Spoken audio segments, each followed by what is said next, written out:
ওই দিন দেখলাম সিলেটের একটা শিল্পী গান গাইতে মারা গেছে, পাগল হাসান। সে দেখছি তার মার কাজ করতেছিল, গই আছে না, গই খুব মায়া লাগছে দেখতে ভাই। গই আছে না লাঠির মধ্যে, স্টিকের মধ্যে গই যে বদে, ওর আম্মার গইগুলা হে বসে বসে দিতেছে এই ছেলেটা। সে একটা গান গাইছে, এটা আমি কয়েকবার শুনছি, আমার ভালো লাগছে।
মনে করেন এটা অর্থটা কত, কি মনে করেন?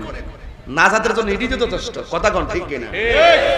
আন্দার ঘরে রাস্তা সোজা, একদম ডাইরেক্ট মরলে কই যাবে না, এটা বেহানা সোজা।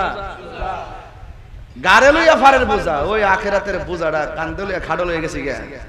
এখন ওই জায়গার ভিতরে আল্লাহ রাসূল মুর্শিদ বুঝা বুঝন করা পাগল মনের ধান্দা, এটা তাহিরির ধান্দা, এটা আপনাদের ধান্দা। আতিউল্লাহ ওয়া আতিউর রাসূল ওয়া উলিল আমরি মিনকুম। আল্লাহ রাসূল মুর্শিদ, জোরে কোন সুবহানাল্লাহ। আমি একটু ব্যাখ্যা করছি এটা।